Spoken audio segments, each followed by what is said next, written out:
News వాస్తవాల ప్రతిబింబం. నమస్తే, welcome to be news. నేను మీ శ్రీలత. కాకినాడ జిల్లా కాకినాడలో స్థానిక జగన్నాథపురం అన్నమయ్య ఘాటి సెంటర్లో విశ్వ బ్రాహ్మణ యువజన సంక్షేమ సేవా సంఘం కమ్యూనిటీ హాల్ నందు జగద్గురు మద్విరాట్ పోతులూరి వీర బ్రహ్మేంద్ర స్వామి 331వ ఆరాధన మహోత్సవంలో ఆవుపాటి ఉమాంత్ర ఆధ్వర్యంలో వీర రాఘవులు అధ్యక్షుడు పుణ్య దంపతులు ఆవుపాటి ఉమాశంకర్ శ్రీమతి సత్యవేణి దంపతులచే సుగంధ ద్రవ్యాలతో అభిషేకాలు పూజా కార్యక్రమం చేయడం జరిగింది. ఇలా కాకినాడలో స్థానిక జగన్నాథపురం అన్నమయ్య ఘాటి సెంటర్లో విశ్వ బ్రాహ్మణ యువజన సంక్షేమ సేవా సంఘం కమ్యూనిటీ హాల్ నందు జగద్గురు మద్విరాట్ పోతులూరి వీర బ్రహ్మేంద్ర స్వామి 331వ ఆరాధన మహోత్సవంలో ఆవుపాటి ఉమాంత్ర ఆధ్వర్యంలో వీర రాఘవులు అధ్యక్షుడు పుణ్య దంపతులు ఆవుపాటి ఉమాశంకర్ శ్రీమతి సత్యవేణి దంపతులచే సుగంధ ద్రవ్యాలతో అభిషేకాలు పూజా కార్యక్రమం చేయడం జరిగింది. అనంతరం భక్తులకు తీర్థ ప్రసాదములు పంపిణీ చేయడం జరిగింది. ఈ కార్యక్రమానికి ముఖ్య అతిథులుగా విశ్వ బ్రాహ్మణ సంఘం గౌరవ అధ్యక్షులుగా నెల్లిపూడి ఉదయ్, చిల్లూరు సత్యనారాయణ హాజరయ్యారు. నగరంలో జగద్గురు పోతులూరి వీర బ్రహ్మేంద్ర స్వామి విగ్రహమును నిర్మించారు. ఆయన జయంతి కార్యక్రమం నవంబర్ 20వ తేదీన సెలవు దినముగా ప్రకటించవాలని కోరటం జరిగింది. Kakinada rural and urban Vishwabrahmana సంఘాల అధ్యక్షులు చెల్లూరు సత్యనారాయణ గారు, అలాగే ప్రధాన కార్యదర్శి గుట్టా భాస్కర్ రావు గారు, కాకినాడ జిల్లా గౌరవ సలహాదారులు అంగులూరు ధర్మారావు గారు, కాకినాడలో ఉన్న అధ్యక్ష కార్యదర్శులు, మిగతా కార్యవర్గ సభ్యులు, పెద్దలు అందరూ భక్తులు అందరి ఆధ్వర్యంలో పూజా కార్యక్రమాలు చేసి స్వామివారికి సుగంధ ద్రవ్యాలతో అభిషేకాలు చేసి స్వామివారి కృపకు పాత్రలు అయ్యాం అందరూని.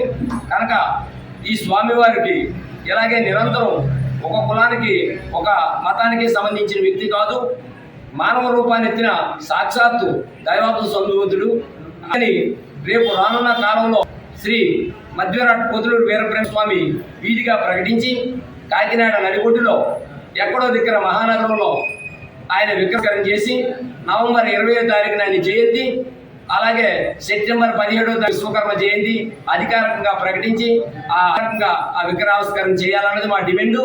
మేము అందరం కూడా స్వామివారి కృపకు పాత్రలు ఇవ్వాలని ప్రతి ఒక్కరిని పేరు పేరుని అందరినీ కూడా కోరుకుంటూ ఈ అవకాశం ఇచ్చిన ప్రతి ఒక్కరికి కూడా నేను శిరస్సు వచ్చి అభినందనలు తెలియపరుస్తూ, నా పేరు ఆవుపాటి ఉమాశంకర్, రాష్ట్ర 93 బీసీ కులాల ఐక్యవేదిక అధ్యక్షులు, అలాగే దళిత గిరిజన బీసీ ముస్లిం వేదిక ఉమ్మడి జిల్లా ఉపాధ్యక్షులు, రాష్ట్ర ఉమ్మడి జిల్లా విశ్వబ్రాహ్మణ సంఘ సీనియర్ నాయకులు. పోలవరం మండలం టీ కొత్తపల్లి, పెదమాడి, కేసకుర్రు గ్రామాలలో మంచినీళ్లు కష్టాలతో త్రాగునీళ్లు లేక మహిళలు ఇబ్బందులు పడుతున్నారు.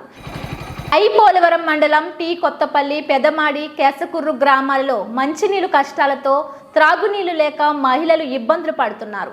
ఈ సందర్భంగా మహిళలు మాట్లాడుతూ, మా పరిస్థితి మీరు మీ కళ్ళతో ఒక్కసారి చూడండి అంటూ నీళ్లు చుక్క చుక్కలుగా వస్తున్నాయని అడిగితే సమాధానం ఉండదు అంటున్నారు. త్రాగటానికి వేరే వాళ్ళ ఇంటిలోంచి తెచ్చుకునే పరిస్థితి మాకు వచ్చిందంటూ ఆవేదన వ్యక్తం చేస్తున్నారు.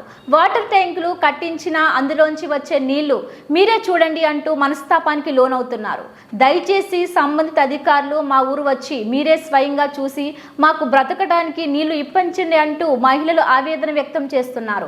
ఏ అధికారులు ఇక్కడికి రారు, వచ్చినా ఫలితం ఉండదు, చెప్పినా చూస్తాం వస్తాం చేస్తామంటూ తప్పించుకుంటున్నారంటూ మహిళలు ఆరోపిస్తున్నారు.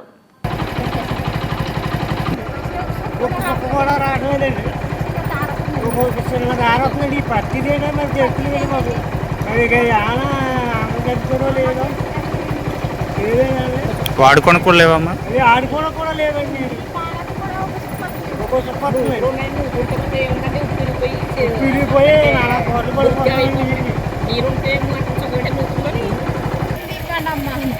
ఎలాగమ్మా? ఏమడిగేవారు తాగడానికా?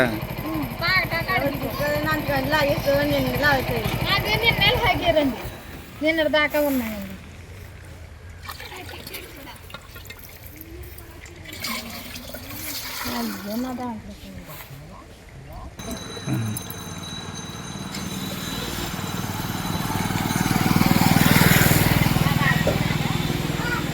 కాకినాడ కాకినాడ బార్ అసోసియేషన్ ఆధ్వర్యంలో వైస్ ప్రెసిడెంట్ ఎన్నికకు సంబంధించి శుక్రవారం పోలింగ్ ప్రక్రియ నిర్వహించారు.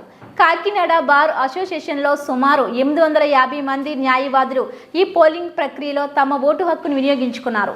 అసోసియేషన్ నియమించిన ఎన్నికల అధికారి చంద్రశేఖర్ పర్యవేక్షణలో సాధారణ ఎన్నికలకు ఏమాత్రం తీసిపోకుండా రహస్య బ్యాలెట్ ఓటింగ్ను ఇక్కడ నిర్వహించడం జరిగింది. కాకినాడ బార్ అసోసియేషన్ ఆధ్వర్యంలో వైస్ ప్రెసిడెంట్ ఎన్నికకు సంబంధించి శుక్రవారం పోలింగ్ ప్రక్రియ నిర్వహించారు. కాకినాడ బార్ అసోసియేషన్లో సుమారు 850 మంది న్యాయవాదులు ఈ పోలింగ్ ప్రక్రియలో తమ ఓటు హక్కును వినియోగించుకున్నారు. అసోసియేషన్ నియమించిన ఎన్నికల అధికారి చంద్రశేఖర్ పర్యవేక్షణలో సాధారణ ఎన్నికలకు ఏమాత్రం తీసిపోకుండా రహస్య బ్యాలెట్ ఓటింగ్ను ఇక్కడ నిర్వహించడం జరిగింది.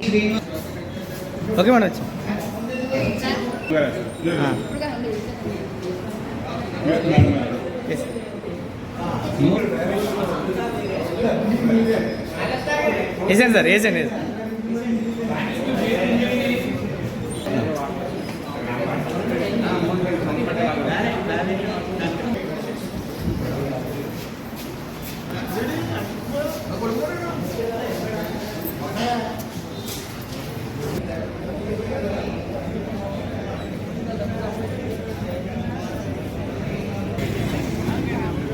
అందుకనే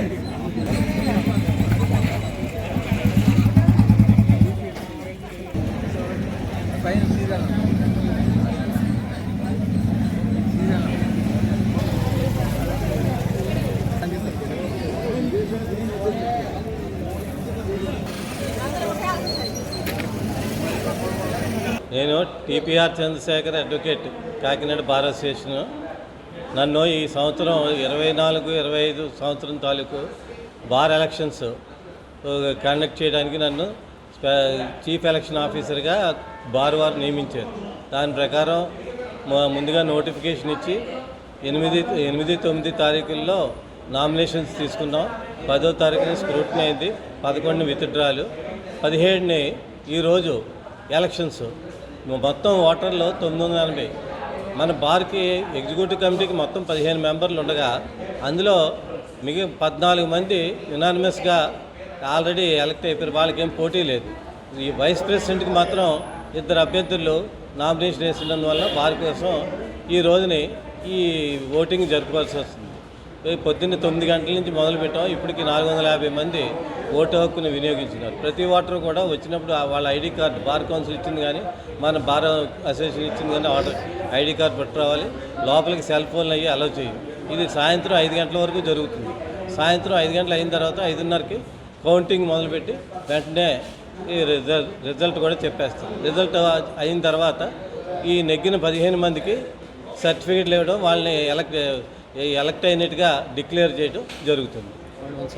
సంవత్సరం పాటు వాళ్ళకి టర్మ్ అనమాట.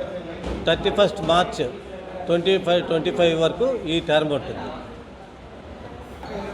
గతంలో 1150 మంది వరకు ఓటు వినియోగించడానికి ఎలిజిబిలిటీ వచ్చింది. ఈ ఎలిజిబిలిటీ ఏంటంటే మన బార్కి సబ్స్క్రిప్షన్ ఇన్ టైంలో కట్టిన వాళ్ళకే ఎలిజిబిలిటీ ఉంటుంది. ఈసారి 980 మందే వచ్చారు. మొత్తం ఆ ఓటు హక్కుని వినియోగించడానికి ఎలిజిబిలిటీ అంతమందే కట్టారు కానీ వాళ్ళకి వచ్చింది. గతంలో 700 వరకు పోలింగ్ అయింది. ఈసారి మరి ఇంకా ఇప్పటి వరకు 450 జరుగుతుంది. అప్పుడు 60% వరకు జరిగింది.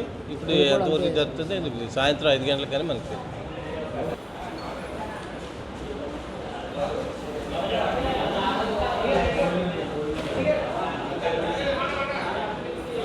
ప్రసిద్ధ పుణ్యక్షేత్రమైన అన్నవరం శ్రీ వీర వెంకట సత్యనారాయణ స్వామి వారి దేవస్థానం ఆధ్వర్యంలో శ్రీ స్వామివారి వార్షిక దివ్య కళ్యాణ మహోత్సవం ఈ నెల 18వ తారీఖు కళావేదిక వద్ద నుంచి ఎదుర్కోలు ఉత్సవంతో ప్రారంభమై 24వ తారీఖు వరకు అత్యంత వైభవపేతంగా నిర్వహించుటకు ఆలయ కార్యనిర్వహణాధికారి కె రామచంద్ర మోహన్ అన్ని ఏర్పాట్లు చేశారు.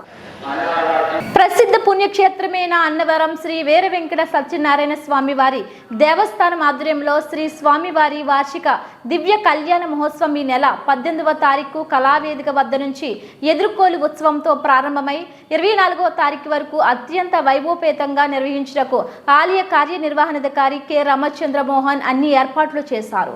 అందులో భాగంగా మీడియా ప్రతినిధులతో సమావేశం ఏర్పాటు చేసి ఈ నెల 18 నుంచి 24 వరకు శ్రీ స్వామివారి దివ్య కళ్యాణ మహోత్సవాలు అంగరంగ వైభవంగా కన్నుల పండుగగా జరగనున్నట్లు తెలిపారు. ముఖ్యంగా వైశాఖ శుద్ధ ఏకాదశి 19వ తారీఖు శ్రీ స్వామివారి దివ్య కళ్యాణ మహోత్సవం జరుగునని, ఈ కళ్యాణం దర్శనానికి విచ్చేసిన భక్తులకు ఇటువంటి అసౌకర్యం గురి కాకుండా అన్ని ఏర్పాట్లు చేశామని తెలిపారు. అలాగే వివిధ సాంస్కృతిక కార్యక్రమాలను వివిధ విద్యుత్ అలంకరణలతో అత్యంత రమణీయంగా భక్తులకు నయనానందకరంగా ఉండే విధంగా కళ్యాణ మహోత్సవాన్ని వైభవంగా నిర్వహించడం జరుగుతుందని మీడియా ప్రతినిధులకు తెలిపారు.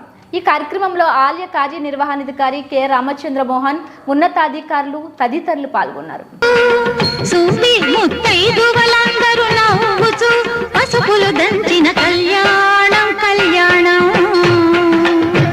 శ్రీ సత్యనారాయణుని కళ్యాణం కళ్యాణం.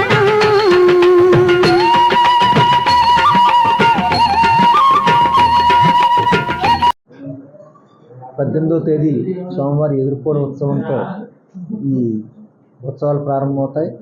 ప్రధాన ఘట్టమైన స్వామివారి కళ్యాణం 19వ తేదీ సాయంత్రం 9:30 గంటల నుంచి 11 గంటల వరకు జరుగుతుంది.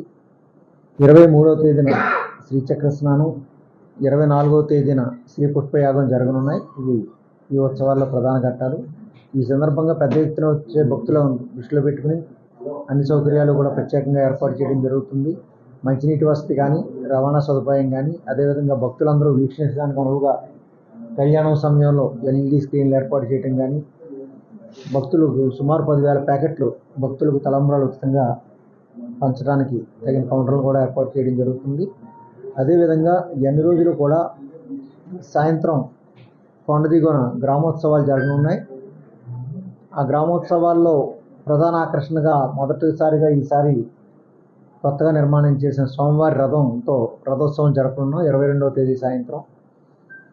ఈ అన్ని గ్రామోత్సవాల్లోనూ కూడా ప్రత్యేకంగా సాంస్కృతిక కార్యక్రమాలు ఏర్పాటు చేయడం జరిగింది. అదేవిధంగా కొండపైన కొండ కింద దేవస్థానం జూనియర్ కాలేజ్ గ్రౌండ్లోనూ కూడా ప్రత్యేకంగా వేదికలు ఏర్పాటు చేసి మన సాంప్రదాయాన్ని ప్రతిబింబించే విధంగా ప్రత్యేకంగా సాంస్కృతిక కార్యక్రమాలు ఏర్పాటు చేయడం జరిగింది.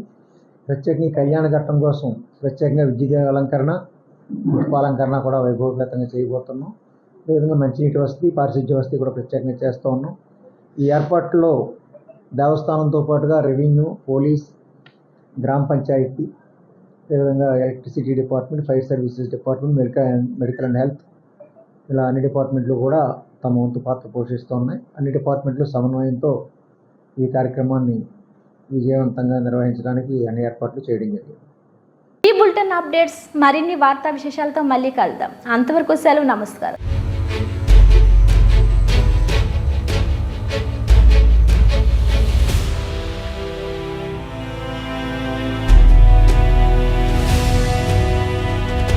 బీ న్యూస్, వాస్తవాల ప్రతిబింబం.